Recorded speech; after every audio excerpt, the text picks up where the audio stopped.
Welcome to another episode of Theological Pipe. News, culture, sports, politics, and everything else from a theological perspective. It's all summed up in love. What should I do? Tell me. God is good. Give it to me, give it to me, give it to me, give me peace. Give me peace. Put that in your theological pipe and smoke it. Hey, welcome. Another episode of Theological Pipe. Thank you guys for being here as always. You guys are great. So if you're watching on YouTube, hit the like, subscribe, comment. Spotify, Google, Apple. If you're listening there, again, thanks. Hit the subscribe, like button there, and appreciate it. So we're going to get into it about something that's just bothers me to no end. There's so many things going on that you can pick these days about things that just get on your nerves, things that are upsetting, things that need to be corrected. And if there's one thing in my world that needs to be corrected, it's Edwin Diaz. Edwin Diaz of the New York Mets, the New York Mets closer. And if you're watching on YouTube, you saw me do the quotes. If you're listening, I did the air quotes. He's their closer. The New York Mets have been my favorite team since I was a kid, 4 or 5 years old in New York, growing up in New York. A lot of my family were Yankee fans. Some of them were Met fans. I became a Met fan. I played second base. I can remember back in the old days. So if you're a Met fan listening, Doug Flynn, Lee Mazzilli, John Matlack, Lenny Randall, Dave Kingman, those guys back in the days when Shea Stadium was just empty all the time and the Mets weren't very good. But I was a Mets fan. I played second base when I was a kid. So again, Doug Flynn was my favorite player, which will tell you maybe how I choose players because he wasn't that great. But yeah, the Mets have been my team since I was a kid. 1986. The last time they won the World Series was great. Big fan. They seem to have like a stretch where they're just not very good, and then they'll do something decent. Like in 2000 when they went to the World Series, they've been to the playoffs a couple times since then. But last year, they kind of put some things together. They have the best pitcher in baseball in Jacob deGrom, still the best pitcher in baseball. The dude's phenomenal. They had a good pitching staff. They have some good young players. In like Jeff McNeil and Pete Alonso hitting the most home runs for a rookie ever. And they just put things together. They have an exciting team. They're fun to watch and all that. But last year, the biggest problem with the team, in my opinion, was Edwin Diaz, their closer. This is what he did in 2019. Edwin Diaz had 7 blown saves, 7 losses, and he set the major league all-time record of home runs allowed in the 9th inning. And when I heard that, I was like, oh, he probably let up. Yeah, he did let up a lot of home runs in the 9th inning to either lose a game or to blow a save. You would have thought maybe 7, 8, 9, 10, 15 home runs in the 9th inning that their closer, the guy that's supposed to shut the game down, to win the game, he blew 7 games, he lost 7 games, and he let up a major league record 15 home runs in the 9th inning. The New York Mets last year finished 3 games out of the wild card. 3 games out of the wild card, and their closer was responsible for 7 blown saves, 7 losses, and a major league record 15 blown saves, or 15 home runs let up in the 9th inning. So he's not good. And he was horrible all year. And yet the Mets continued to throw him out there, continued to put him out there. Now, he's got, some decent stuff. He's got 2 pitches, I think, a fastball and a slider.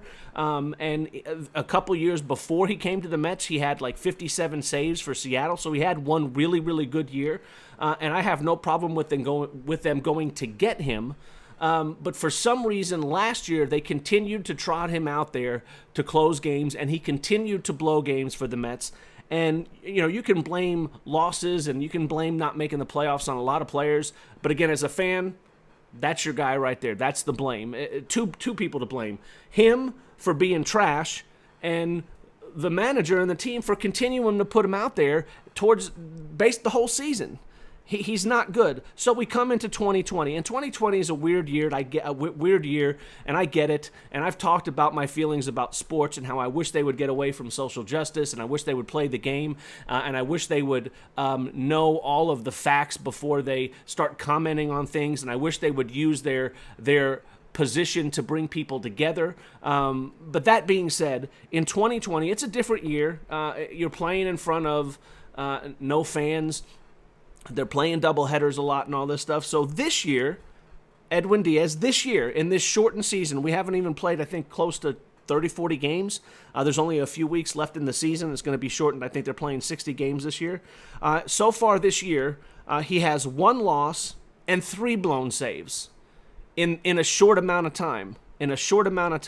And they haven't been using him as their closer, which is decent. They haven't been using him as their closer, but in the situations when the Mets are either tied or winning that they've used him, he's been trash. He's been trash again. He has 1 loss and 3 blown saves this year. Just this past couple days ago when they played the Yankees, he blew a save by letting up a home run, and he lost the game by having a wild pitch the next inning. And it blows my mind that he still is even in a Mets uniform. Or if he is, that he should just do mop-up duty. That guy should never sniff any part of a game where the Mets have a chance to win or in the lead. That's how bad he is. And oh, by the way, right now in the National League, there's 1 team that has a better than 500 record. Everybody else is below 500. And this year they've expanded the playoffs in Major League Baseball. They're going to have more teams than just the 3 division winners and then a wild card play-in game, and then the wild card winner plays the other teams and stuff. They've expanded the playoffs. Right now, the Mets are 2.5 games out of the expanded playoffs, so they still have a shot, but they're 2.5 games out. And Edwin Diaz has 3 blown saves and 1 loss. The trade deadline happened. Trade him for cash. Trade him for a journeyman. Trade him for some hats and some balls. It doesn't make a difference. It blows my mind again that he is in games that the Mets have an opportunity to win. I get the idea of giving a guy confidence. I get the idea that sometimes when you're in a slump, you got to keep trotting the guy out there. The fact of the matter is, this guy's been in a slump for 1.5 years. He's not in a slump. He's just not any good anymore. Maybe he needs a change of scenery. You would have hoped that, this season, no fans, so the pressure will kind of be off. There won't be people booing him because New York crowds can be merciless on people. And sometimes players don't play well in that atmosphere. Other times they do. And you thought, hey, maybe this will be a really, really good opportunity for him. Second game of the season, he blew a save. He let up a home run with a big smile on his face. And so, again, that's what's bothering me. Yes, all the other stuff that's going on in the election and the riots and all that stuff. But Edwin Diaz is trash and shouldn't be playing baseball for the New York Mets. And every time they roll him out there, every single time, he's going to do something bad. He's not going to do well. He may have a couple saves, but it burns me up, even as my passion for sports is conflicted with all the stuff that we're going through and the stances that they take that are sometimes based on just silliness or stupidity or not knowing the facts. And it was really not cool, I'm not saying I was first, but like four days ago, I put out a video about people in sports, sports figures, sports analysts, sports reporters, guys on TV. They need to get all the facts before they start commenting on things, before they start canceling games. And it was kind of cool to see bigger names in sports. And I won't name them to name drop, I'm better than them. But it was kind of cool to watch other people say the same thing that I was saying is, this whole Jacob Blake thing. It's ridiculous. It's unreal now. Apparently he was tased twice. He was wrestled. They called his girlfriend, former girlfriend, called 911 on him. That's why the cops were there. He was armed. I think the only thing that you can possibly say about that is 7 shots too many. That discussion we can have, but it wasn't racism. It wasn't cops hunting people down. It was cops being called to a 911 call for a guy that had a warrant out for his arrest, for a guy that had sexually abused his girlfriend and other people, and you could read it. Drew Brees and the Saints wore the guy's name on his helmet, on their helmets. Jacob Blake. They obviously didn't see the police report. They obviously didn't read the report about what the guy did. And I'm not going to read it because it's gross and it's evil and it's disgusting what he did to his girlfriend when he sexually assaulted her. They're putting that on their helmets. The NFL thinks that's cool. And you can even see people now saying, wait a minute, a few years ago, Black Lives Matter rally in Dallas, 5 cops are killed by like a sniper guy. You remember that? They were shot and killed. The Dallas Cowboys wanted to wear a decal on their helmets to honor those guys, and the NFL said no. But Jacob Blake, we can do that. Again, this comes back to leadership in sports where people just need to come together and be smart and do the right thing and stop being scared of the mob and stop being scared of what's going on and just take control and do it the right way. And the NFL, in my opinion, is not. And again, Drew Brees had to apologize because he said he likes the flag. And he apologized multiple times. And so now him and the Saints are wearing Jacob Blake. And again, go read the complaints.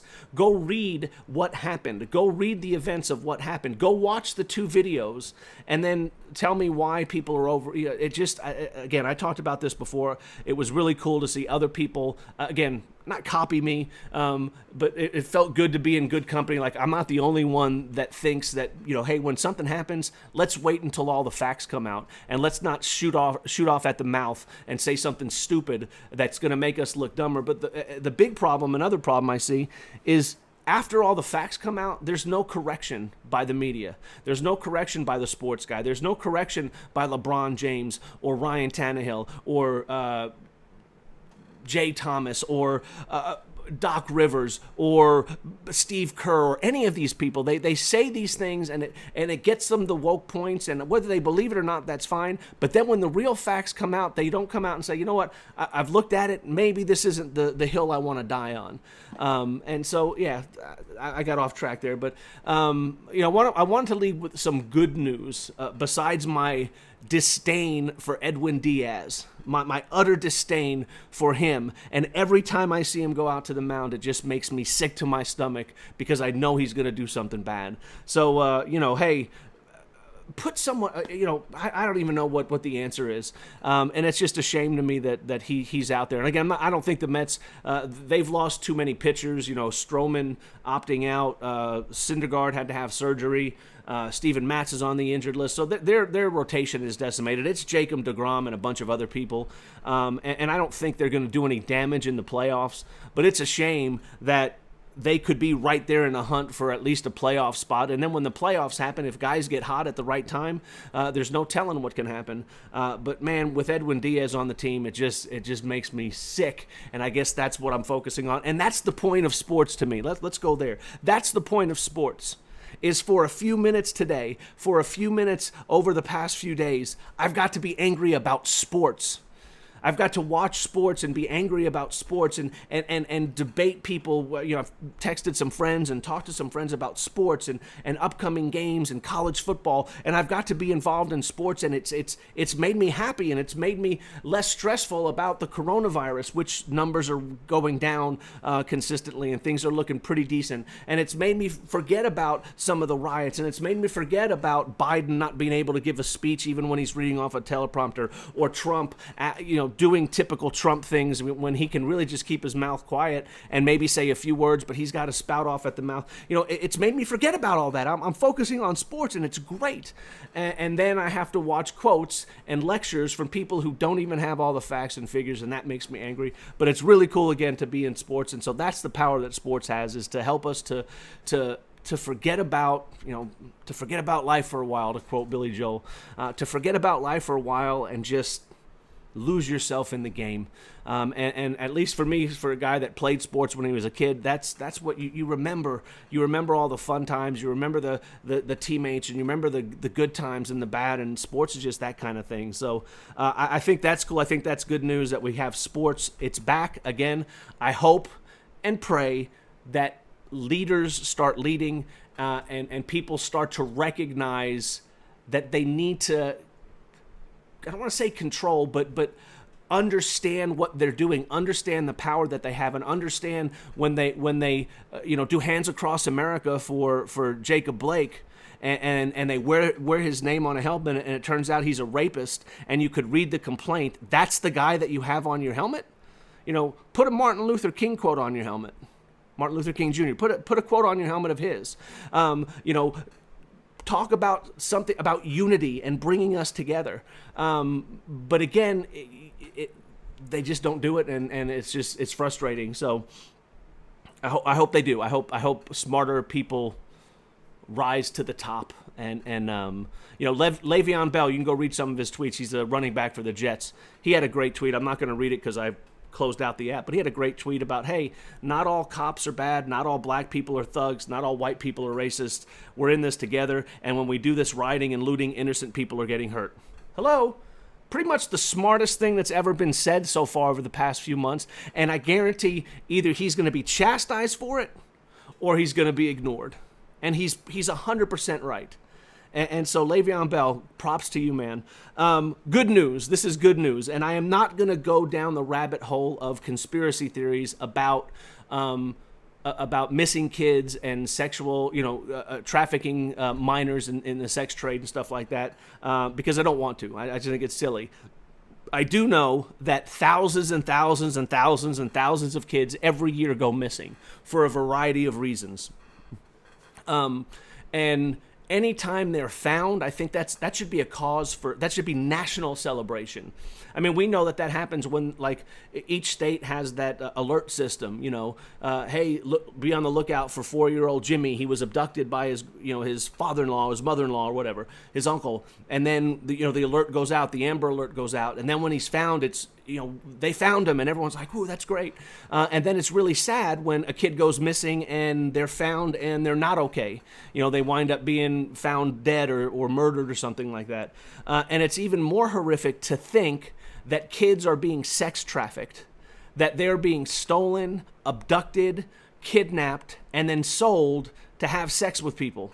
Kids, as old, young kids, teenage kids, that kind of stuff. And so over the past couple days in Georgia, just recently, within the past 2 days, 39 kids were rescued in Georgia.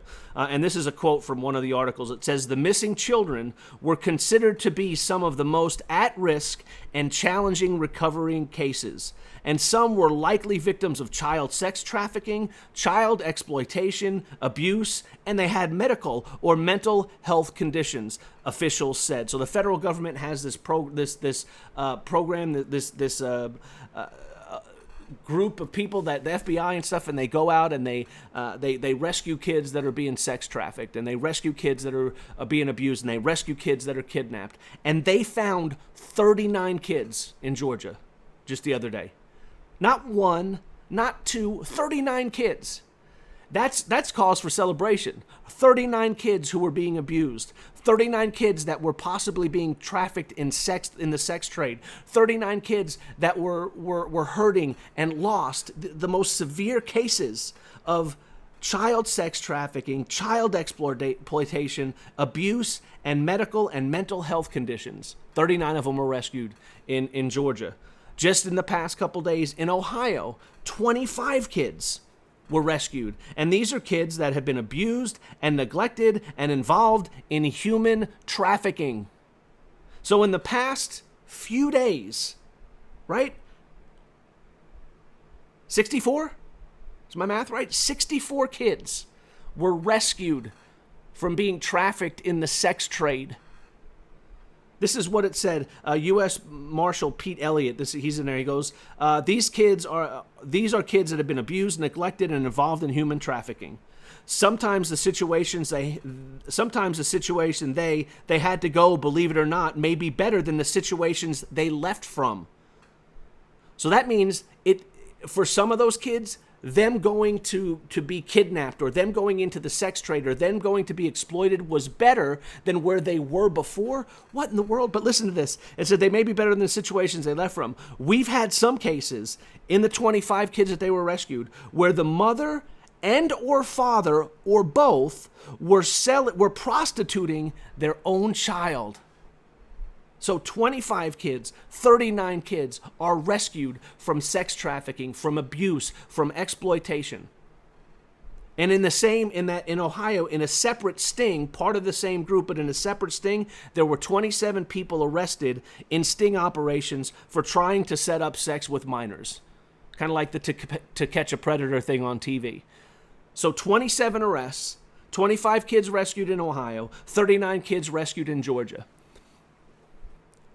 Hello, that's massively depressing and sobering, but hallelujah news, right? That's incredible. And that should be the lead story for the next 3 or 4 or 5 weeks.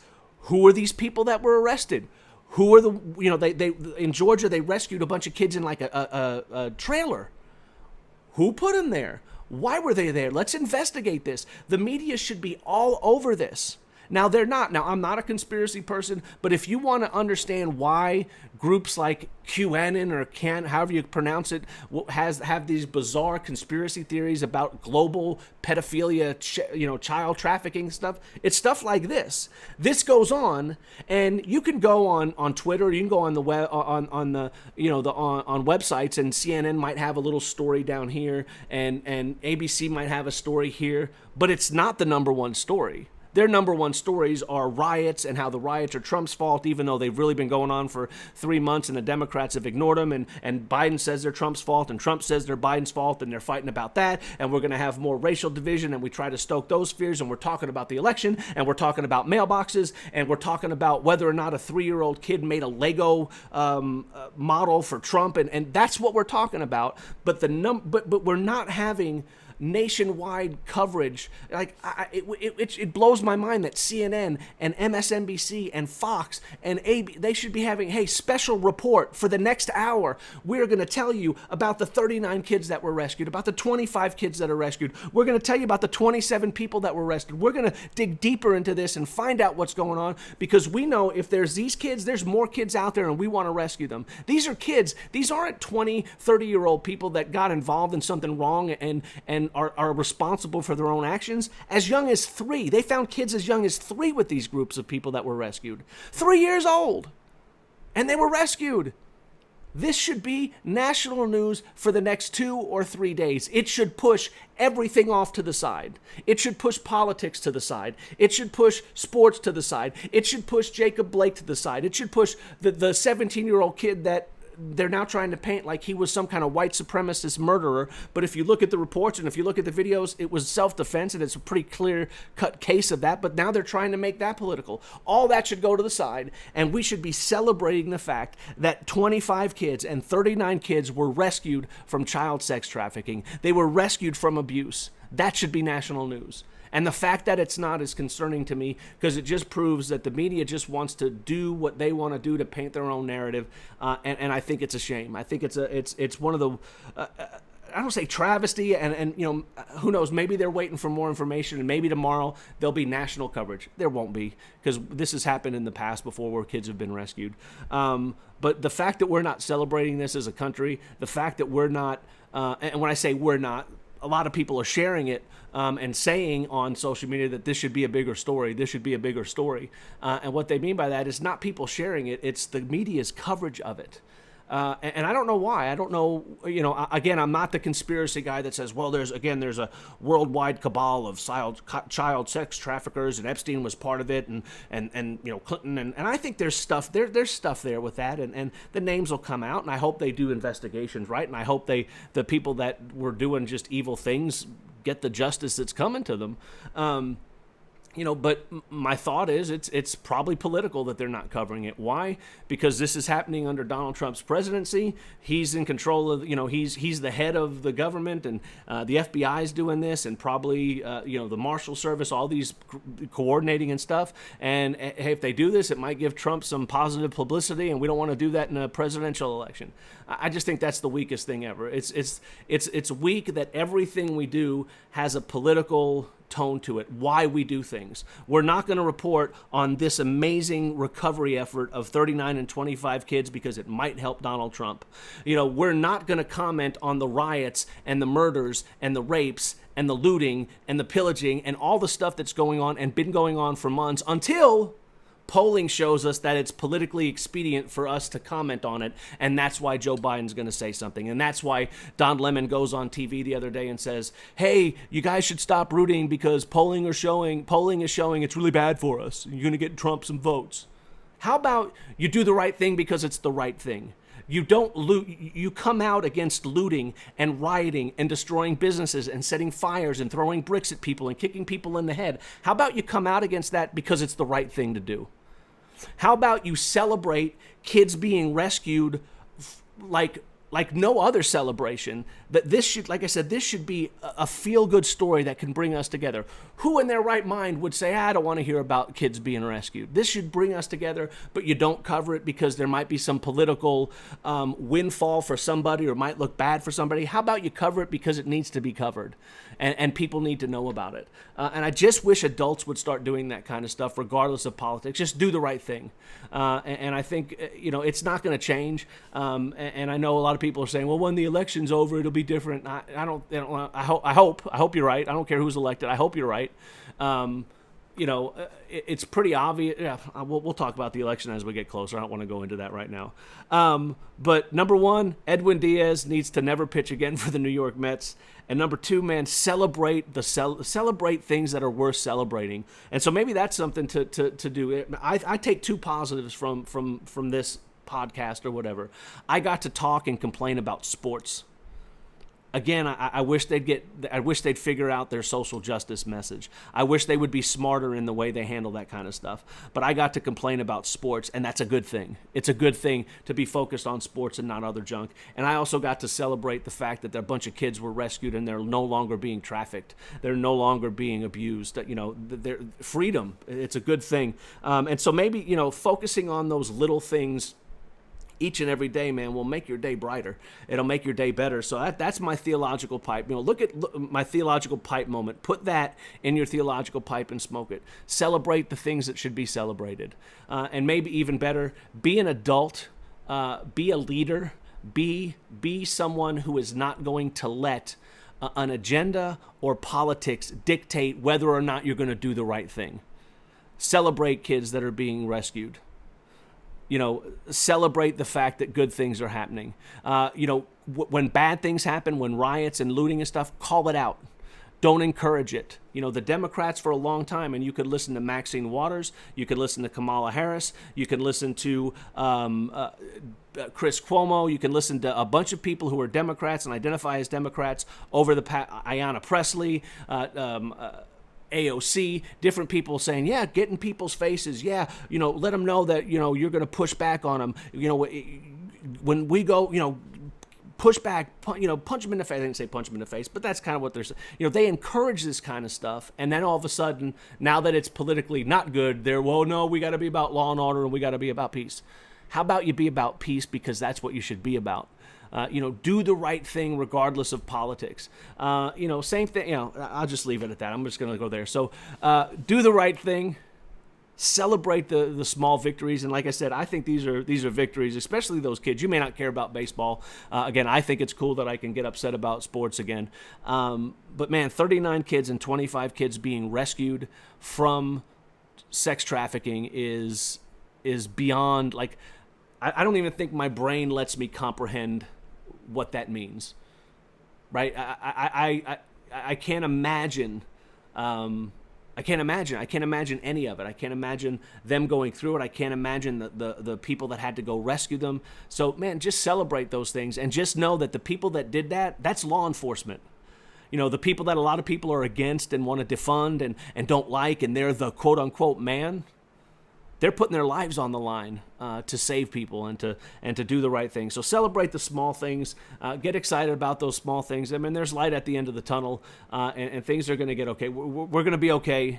Just keep pushing. Keep being nice to people. Celebrate those small things. So put that in your theological pipe and smoke it, and we'll see you next time.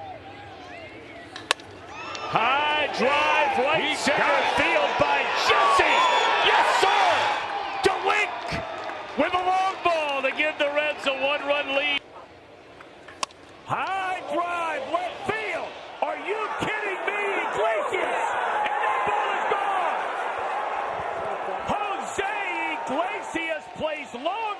of the ninth inning. Strength.